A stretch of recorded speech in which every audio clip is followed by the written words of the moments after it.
Welcome to our channel, where we bring you the most inspiring and life-changing stories. Today, you are about to hear a story that is not just about success. It is about struggle, pain, determination, and the power of never giving up. This is the story of a young boy who had nothing. Not a single penny, not a comfortable home, not even enough food to eat. A boy who lost everything at a young age, who had no one to help him, and who faced hunger, loneliness, and endless hardships. But that boy did not accept his fate. That boy refused to give up. He walked for 2 years, covering a distance of 470 kilometers, with no money, no food, and no shelter. He faced storms, hunger, and exhaustion, but he never stopped. That boy later became the founder of the world's most powerful luxury brand, Louis Vuitton. How did he do it? How did a homeless, hungry boy become the creator of a billion-dollar empire? How did he turn his pain into power and his struggles into success? Everything in this story is true. Every struggle, every success, and every detail. Watch the full story to truly understand the journey from nothing to ultimate luxury. Trust me, you won't regret it. This story isn't just inspiring. It's a powerful way to improve your English. With engaging storytelling, rich vocabulary, and real-life lessons, you'll learn naturally while enjoying an incredible journey. Now let's begin from the very start. In the year 1821, in a small village called Angers, France, a baby boy was born into a poor family. His name was Louis Vuitton, but life did not welcome him with comfort or wealth. From the moment he was born, he was surrounded by hardship. His father, Xavier Vuitton, was a carpenter, a hard-working man who built furniture and small wooden structures. His mother, Coronne Gaillard, was a hat maker who spent her days sewing hats for local women. They worked day and night, yet their earnings were barely enough to buy food. Louis grew up in a tiny wooden house with a leaking roof and cold, damp floors. Winters in Angers were brutal. Snow covered the village for months, and cold winds made life even harder. There was no heating, no warm blankets, and no comfortable bed. Louis and his family had to survive with whatever they had. At a young age, he learned that life was not fair. He did not have the toys that rich children had. He did not go to school like them. Instead, he spent his childhood helping his father in carpentry, carrying heavy wooden planks, hammering nails, and cleaning sawdust from the floor. His hands were rough, his clothes were torn, and his stomach often remained empty. But Louis was different from other children in his village. Even though he was poor, even though he had nothing, he had something that others did not. A dream. Every day, travelers passed through his village. Rich men and women dressed in fine clothes, carrying large wooden trunks and suitcases. Louis would watch them with fascination. Where were they going? How far were they traveling? Who made those beautiful trunks they carried? He had never seen the world beyond his small village, but his heart longed to know more. He was curious, hungry for knowledge, and desperate for a better life. But fate was not kind to him. When Louis was just 10 years old, his mother fell sick. There were no hospitals in the village, no doctors to treat her. Day by day, her condition worsened. One morning, as the sun rose over the hills, Louis's mother took her last breath. She was gone.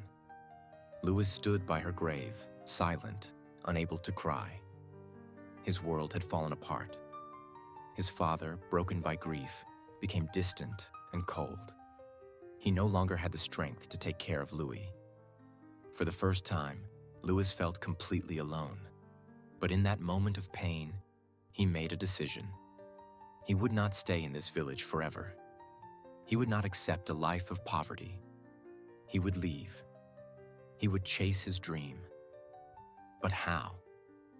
At the age of 13, Louis had no money, no horse, and no food. Paris, the city of dreams, was 470 kilometers away. It was impossible. Or was it? One evening, as the village prepared for sleep, Louis packed a small bag. He had no map, no guide, only a dream. He did not tell his father. He did not say goodbye to anyone. Before the sun could rise, before anyone could stop him, Louis took his first step on the long road to Paris. He did not know what lay ahead. He did not know how he would survive. But he knew one thing: he could not stop. He walked for hours, then days, then weeks. His feet were sore, his body weak. Sometimes kind strangers gave him food. Other times, he went to bed hungry, lying under trees, using his bag as a pillow. He crossed forests, mountains, and rivers. He worked as a farm helper in small villages, earning food in exchange for labor. Rain soaked his clothes, winter winds burned his skin, but he never turned back. He was tired. He was starving, but he was determined. After 2 years of walking, struggling, and surviving with nothing but determination, Louis Vuitton finally arrived in Paris. But Paris was not the magical place he had imagined. The city was massive, filled with thousands of people, carriages rushing through the streets, and markets overflowing with food and luxury goods. The air smelled of fresh bread, roasted coffee, and perfume. Things Louis had never experienced in his poor village. But there was also another side to Paris. The streets were dirty, packed with beggars, thieves, and struggling workers who barely made enough to eat. The reality was harsh. Paris was not a place that welcomed the poor. And Louis had nothing. No home, no family, no money. He stood at the edge of the city, exhausted, his clothes torn, his feet bleeding from the long journey. His stomach growled, but he had no food. For the first time in 2 years, fear crept into his heart. Where would he sleep? How would he survive? The first night in Paris was the hardest. Louis found an empty wooden cart abandoned near a bakery. He crawled inside, pulled his small bag close to his chest, and tried to sleep. The streets were noisy. People laughed, shouted, and horses clattered against the stone roads. Rats scurried around, searching for food, but Louis was too tired to care. He closed his eyes, ignoring the cold wind biting his skin. The next morning, hunger forced him to wake up early. He watched as well-dressed men and women entered bakeries, buying golden loaves of bread and buttery croissants. The smell made his stomach twist in pain. He had no choice. He needed work. Louis walked from shop to shop asking for a job. But every time, the answer was the same. No experience, no work. No connections, no chance. No money, no food. Paris was cruel to those who had nothing. Days passed, and Louis grew weaker. He ate scraps from the market, picking up leftover bread from the ground when no one was looking. His body ached. His clothes were dirty. He had never felt so alone. But he refused to give up. One evening, as the sun set over the city, Louis noticed a man struggling to carry a large wooden trunk into a shop. The man was sweating, his hands shaking from the weight. Without thinking, Louis ran forward and grabbed the other side of the trunk. The man looked at him in surprise but said nothing. Together, they lifted the trunk inside. The shop was unlike anything Louis had ever seen. Wooden trunks of all shapes and sizes lined the walls, some covered in leather, others decorated with brass locks and golden initials. It was a workshop, one of the finest in Paris. The owner of the shop, Monsieur Maréchal, watched Louis with sharp eyes. "You're strong for a boy your size," he said. "What's your name?" "Louis Vuitton, sir? What do you want?" Louis took a deep breath. This was his chance. "I want to work." Maréchal raised an eyebrow. "Can you make trunks?" Louis hesitated. "No, sir, but I can learn." The old man chuckled. "Everyone says that, but not everyone is willing to do the hard work." Louis's stomach clenched. He had come too far to be rejected again. "Give me a chance," he said, his voice firm. "I will work harder than anyone else." There was silence. Then Maréchal nodded. "Fine. You start tomorrow. But don't expect money yet. You work, you learn, and if you're good, then we'll talk about payment." Louis bowed. "Thank you, sir." He had done it. He had found a place to work. But this was only the beginning. The next morning, Louis arrived before sunrise. The workshop was freezing. The scent of fresh wood and glue filled the air. Tools were scattered across wooden tables: hammers, saws, chisels, and needles for stitching leather. Louis was assigned to sweep the floor, fetch tools, and clean up after the workers. At first, he didn't mind. He was just happy to be inside, away from the cold streets. But weeks passed, and he was still only doing basic tasks. He wanted to build. He wanted to create. One evening, after everyone had left, Louis stayed behind. He picked up a small wooden panel and began practicing. He hammered, carved, and stitched, imitating the work he had seen during the day. The next morning, Maréchal noticed the piece. He lifted it, examining the clean edges and precise stitches. "Did you make this?" he asked. Louis nodded, nervous. Maréchal didn't smile, but he didn't scold him either. "From now on, you stay after work. I'll teach you." That night, Louis worked harder than ever. He learned how to shape wood, how to select the best leather, how to stitch with perfection. He watched the master craftsmen memorizing their every move. Months turned into years. He was no longer just an apprentice. He was becoming a craftsman, and people started to notice. By the time Louis was 20 years old, his hands were no longer those of a poor village boy. They were the hands of a skilled artisan. He was faster than the other workers, more precise in his craftsmanship, and more creative with his designs. Nobles and wealthy customers began requesting him by name. "I want my trunk made by Vuitton." "That boy makes the finest trunks in Paris." His reputation grew. He was no longer just a poor worker.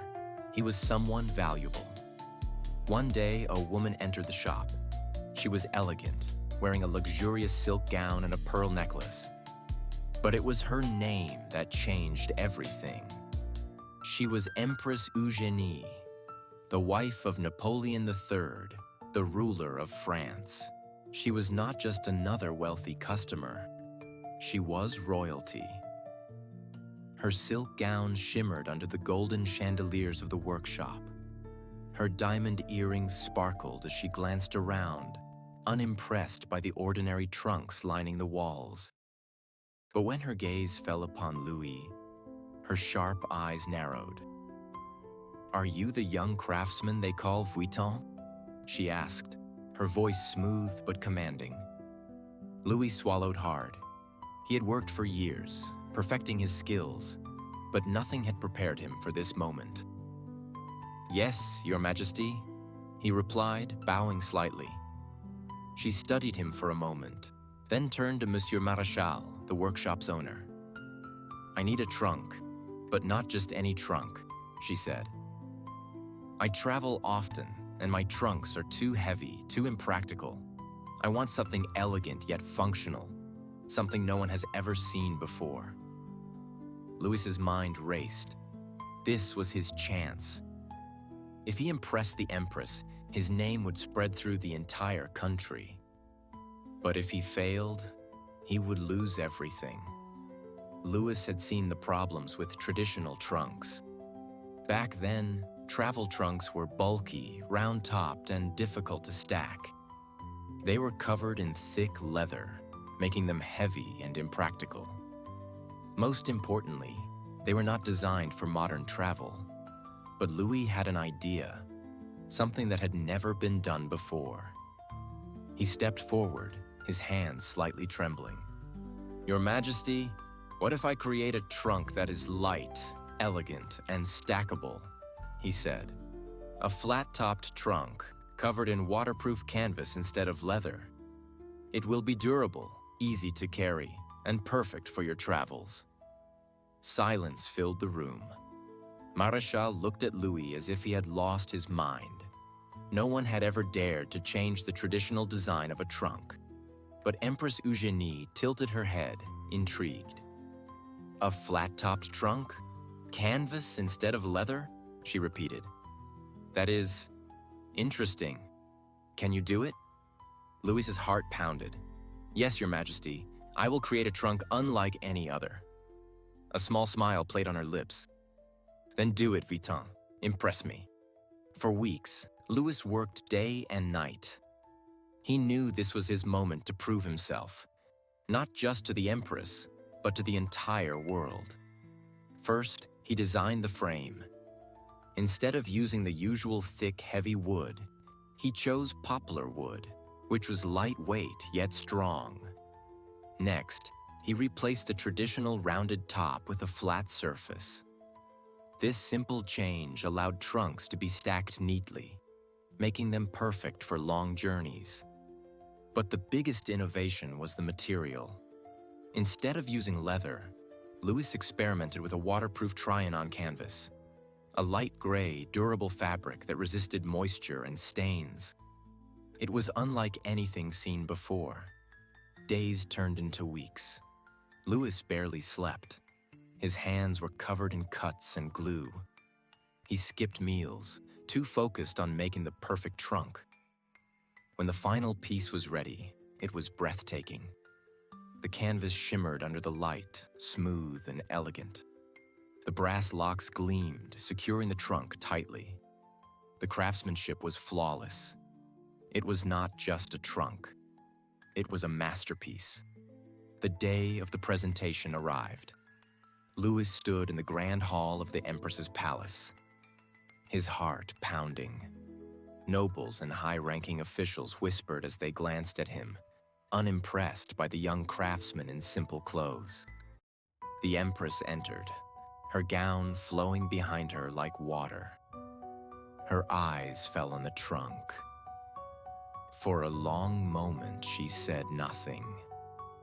Then she reached out, running her fingers over the smooth canvas. She inspected the locks, the stitching, the finish. Everyone held their breath. Finally, she looked at Louis. "Vuitton," she said, "this is extraordinary." Murmurs spread through the room. Marechal, who had once doubted Louis, stared in shock. "From now on," the Empress continued, "you will be my personal trunk maker." It was done. Louis had won the trust of the most powerful woman in France. And in that moment, everything changed. The Empress's endorsement was more than just an honor. It was an opportunity. Suddenly, the elite of Paris wanted Vuitton trunks. Aristocrats, politicians, and wealthy travelers all placed orders. But there was a problem. Louis was still just a worker in Marechal's shop. No matter how talented he was, he would always be under someone else's control. He needed to break free. So, after years of loyalty, Louis made the boldest decision of his life. He left the workshop and started his own business. With the little money he had saved, about $1,000 in today's value, he rented a small space in Paris. The shop was modest, with only a few tools and a single workbench, but it was his. He hung a wooden sign outside. Louis Vuitton, maletier, trunk maker. It was official. He was no longer just a poor village boy. He was a business owner. Starting a business was not easy. The first few months were brutal. Louis had no employees, no big factory, no safety net. Every trunk he made was handcrafted by him alone. He worked from sunrise to midnight, barely stopping to eat. And then, disaster struck. A massive war broke out in France, the Franco-Prussian War.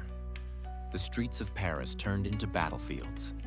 Wealthy customers fled the city, factories shut down, businesses collapsed. Suddenly, no one was buying luxury goods. Louis's shop, which had been growing, now stood empty. The orders stopped. The money stopped. He was on the edge of bankruptcy. For months, he fought to keep his business alive. He sold some of his tools, cut down on materials, and worked harder than ever. But no matter how much he tried, he was running out of time. If things didn't change soon, he would lose everything he had built. Then, just when all hope seemed lost, something unexpected happened. The war ended. And when peace returned, a new era began. People wanted to travel again. They wanted style, elegance, and innovation. And they wanted Louis Vuitton trunks. Orders flooded in. His shop, which had been nearly abandoned, suddenly became the most talked about business in Paris. But Louis didn't just rebuild, he expanded. In 1871, he opened a brand new workshop in Agnières, just outside Paris. It was 4 times bigger than his old shop. He hired workers, trained apprentices, and designed new collections. His dream was no longer just a shop. It was an empire in the making. But the world was changing fast. Luxury was no longer just for royalty. It was for the rising elite. While Louis was building his empire in the 80s, his personal life was also changing. He married Clémence Émilie Pariot, a strong and supportive woman who believed in his dreams. She was not just his wife, she was his partner. They had a son, Georges Vuitton, who later expanded the business. But success came at a cost. Louis, obsessed with perfection, spent endless nights in his workshop, barely seeing his family. He missed birthdays, gatherings, and quiet evenings, all while chasing his dream. From the very beginning, Louis understood something most businessmen didn't. If you want to create a lasting brand, you must sell to the rich. But why? The wealthy had power. They influenced fashion, trends, and the desires of society. If aristocrats and high-status travelers used Vuitton trunks, everyone else would dream of owning one too. And there was another reason. Rich customers did not argue about price. They only cared about exclusivity. Louis never tried to sell to the masses. He focused on a few elite clients who were willing to pay top dollar for something unique and handcrafted. This strategy worked like magic. Soon, not only nobles, but also bankers, businessmen, and world travelers started ordering Vuitton trunks. Owning a Louis Vuitton trunk was no longer just about travel. It was a status symbol. Louis Vuitton had built an empire, but his journey ended in 1892 when he passed away, leaving his son, Georges Vuitton, in charge.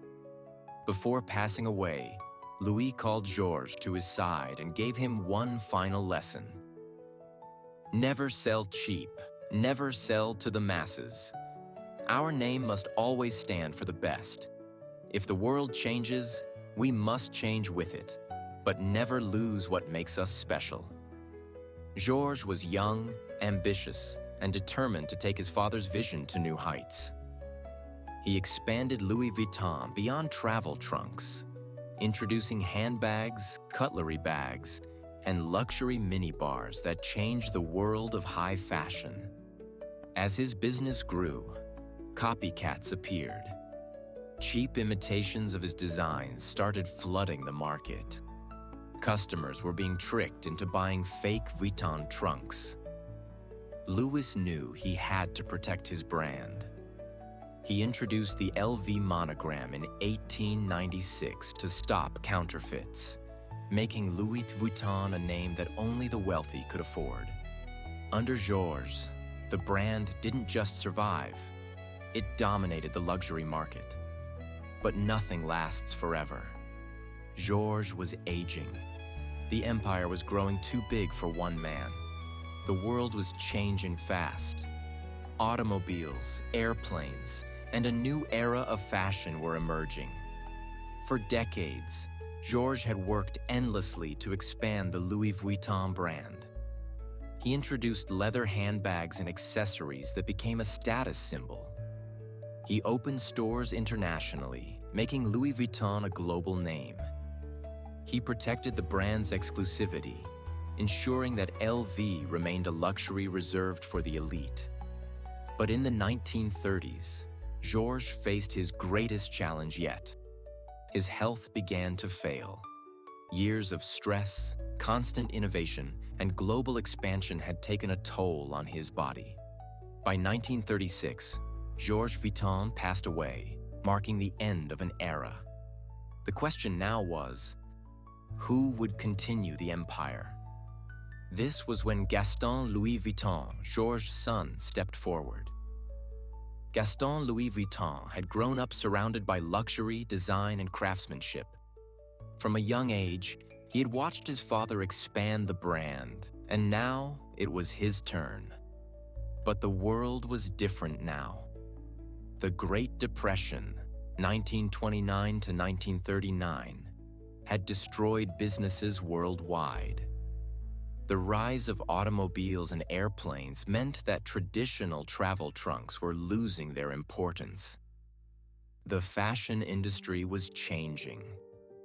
People wanted more than just luxury luggage. Would Louis Vuitton survive this new era? Gaston knew that if the company didn't adapt, it would die. So he made bold moves. 1. Expanding beyond travel bags. Under Gaston, Louis Vuitton introduced small leather goods, purses, and accessories.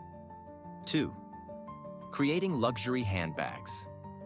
He focused on high-end handbags that weren't just for travel but could be used in everyday fashion. 3. Innovating in design. He experimented with new styles, making Louis Vuitton more fashion-forward. But before he could push his vision further, World War II erupted, putting everything at risk. During World War II, 1939 to 1945, France was occupied by Nazi Germany. The country was in chaos, businesses were shutting down, and luxury brands were struggling to survive. Gaston Louis Vuitton had to make a choice: either close the business or find a way to keep it running. To survive, Louis Vuitton worked with the German-occupied French government. This was a controversial decision, and for years, this part of Louis Vuitton's history remained hidden. It wasn't until decades later that reports revealed the brand's ties to the Nazi government. But despite the war, Louis Vuitton survived. And when the war ended, Gaston Louis focused on rebuilding the brand's image. But this wasn't easy. After World War II, Europe was in economic ruins. The luxury market was weak, and people weren't thinking about expensive handbags or designer luggage. But Gaston knew one thing: the rich always find a way to stay rich. Even in difficult times, the wealthy elite still wanted luxury. So, Louis Vuitton focused on exclusive, high-quality products that only the wealthiest people in the world could afford. This strategy worked, and by the 1950s, Louis Vuitton was back on top. During this time, Louis Vuitton introduced some of its most famous handbags, including the Speedy bag, designed for fashionable women on the go; The keep-all bag, a stylish modern alternative to traditional luggage. The Noe bag, originally made for carrying champagne bottles in luxury. Louis Vuitton was no longer just a travel brand. It had become a fashion icon. But Gaston Louis was getting older. Who would take the empire into the next generation? By the 1960s, Louis Vuitton had grown into one of the most respected luxury brands in the world. But the world was moving faster than ever. New fashion trends were emerging. The wealthy class was expanding. Competition in luxury was increasing. Gaston Louis knew the company needed fresh ideas. So he brought in his son-in-law, Henri Racamier, to help modernize the business. Henri was a brilliant businessman with a vision. He believed that Louis Vuitton could become bigger than ever. His goal? Turn Louis Vuitton into the most powerful luxury brand in history. And this decision would change everything.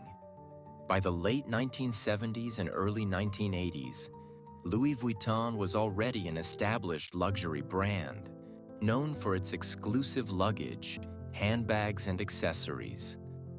But it was still operating like a traditional family business. The world was changing, and if Louis Vuitton wanted to dominate, it needed a new strategy, a new vision, and a new kind of leadership. This was when Henri Racamier stepped in. Henri Racamier wasn't a designer, and he wasn't a traditional businessman. He was a visionary. When he took control of Louis Vuitton, he saw one thing clearly. This wasn't just a brand. It was an untapped gold mine waiting to explode into a billion-dollar empire. But there was a problem. At that time, Louis Vuitton was selling only to a small group of elite customers in Europe. It was respected but not yet a global powerhouse. So Henri made bold, risky moves that would change the history of luxury forever. 1. Expanding to the richest markets. Instead of just selling in France, he pushed into the US, Japan, and the Middle East, places where the wealthiest people in the world were hungry for luxury. 2. Raising the prices. Henri knew one thing. The more expensive an item is, the more people desire it. He increased prices to levels that only the rich could afford. A Louis Vuitton handbag wasn't just an accessory. It was a symbol of status. 3. Luxury shopping experience. Louis Vuitton stores were no longer simple shops. They became palaces of luxury where customers felt special. Every store had private shopping areas, champagne service, and VIP treatment. But this was just the beginning. Louis Vuitton wasn't trying to sell to everyone. The brand targeted the top 1% of the world. The millionaires, billionaires, celebrities, and royalty. This was why they introduced limited edition bags, exotic leather products, and even private made-to-order collections.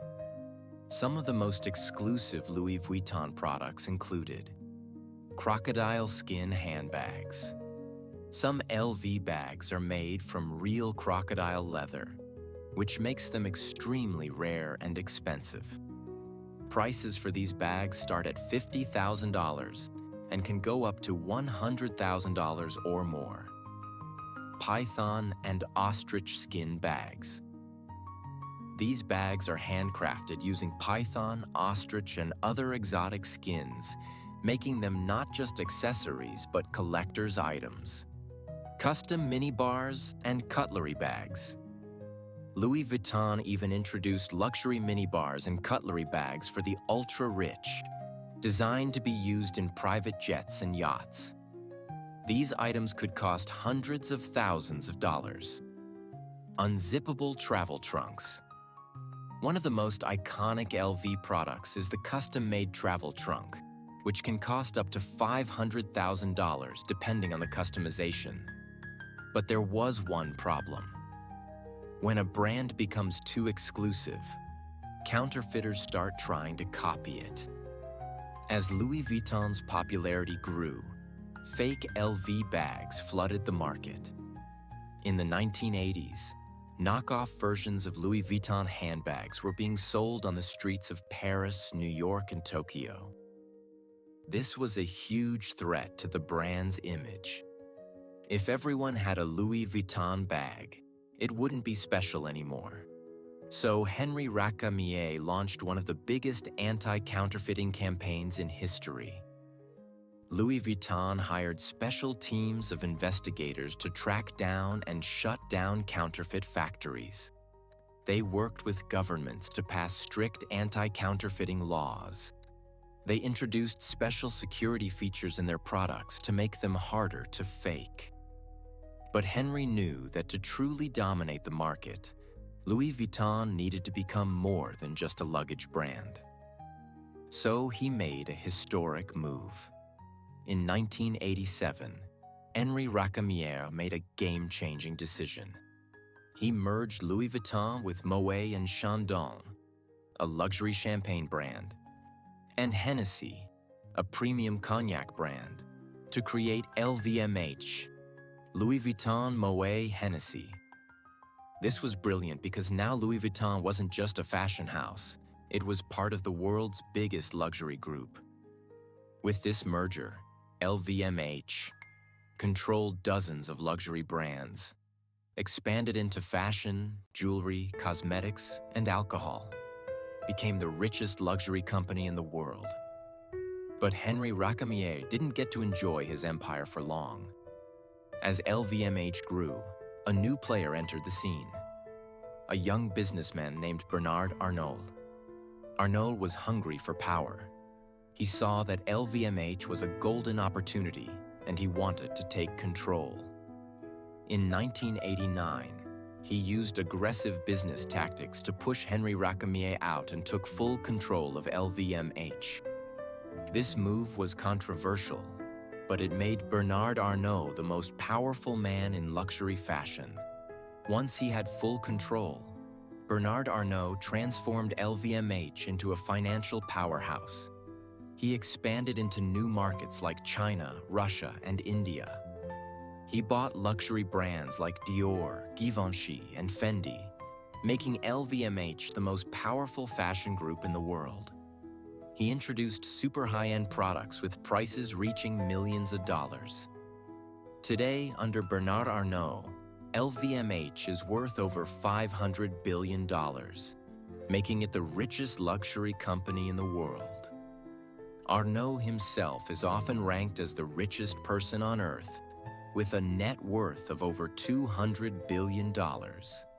Today, Louis Vuitton represents exclusivity.